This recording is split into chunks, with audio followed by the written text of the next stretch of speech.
Hello there, John Neal here. Today I'm going to talk about food. Jim in North Carolina asked me about what food you eat. It was a good question really, because you know, what more tells you about a culture and a place than the food that you eat. So here's a sort of an answer. Let's see, I won't cover everything of course, but it's pretty close.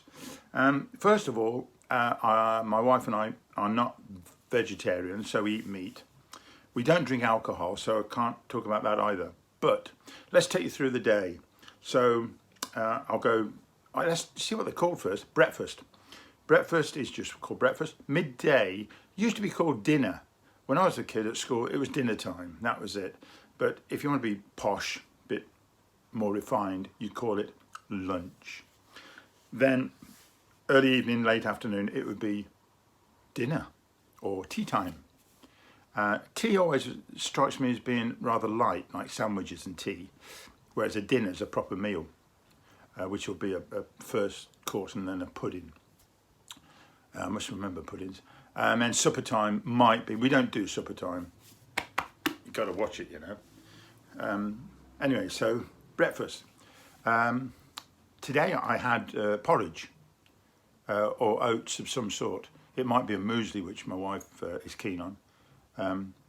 But it's still a bit chilly, so yeah, I like to make it as a porridge. That's oats, Scottish oats usually, cooked up with some sultanas in it and brown sugar on the top and nice milk.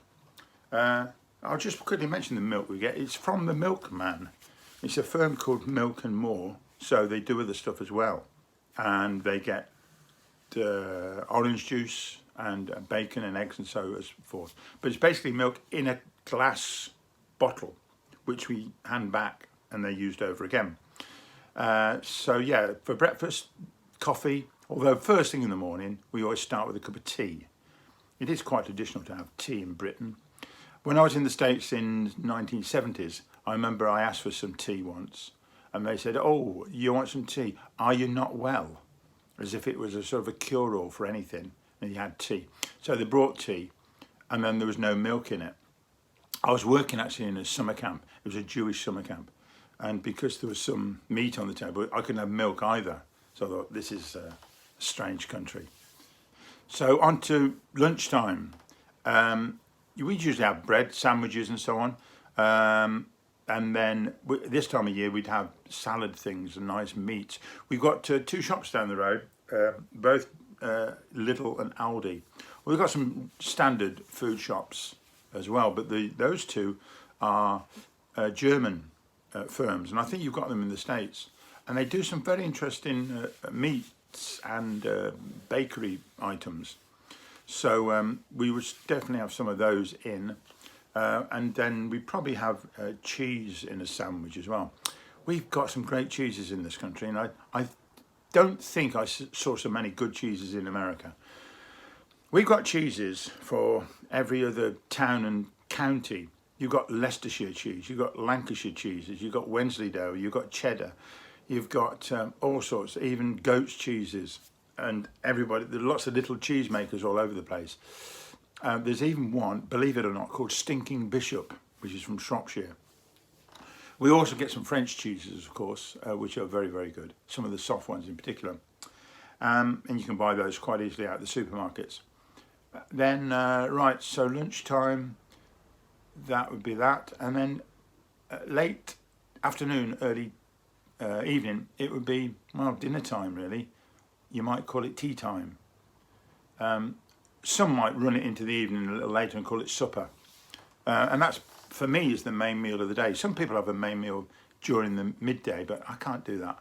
I prefer a slightly bigger meal at the end of the day. And traditionally in England, we would have likes of meat pies. How about cottage pie and shepherd's pie? Cottage pie would be beef and potato topping, and shepherd's pie would be lamb, minced lamb, and a potato topping done in the oven. And in with the mince would be various combinations of vegetables as well. I'll just quickly mention one or two specials. One's a great one, so the Cornish pasty. I've been to Cornwall and had a proper Cornish pasty, and that's a pastry bake in inside would be meats and vegetables. It's a great big thing about this long, and they are very, very popular. But other traditional things, we just have sausages and various other meats, fish.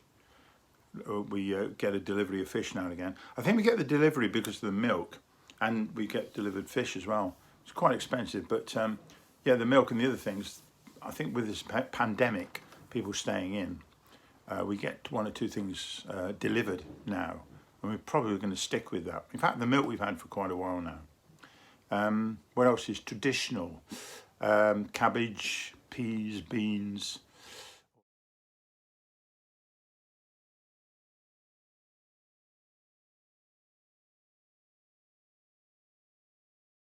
All those sorts of things with gravy. Fish and chips, of course, is very popular. That's more of a takeaway. You just go to the shop and buy that.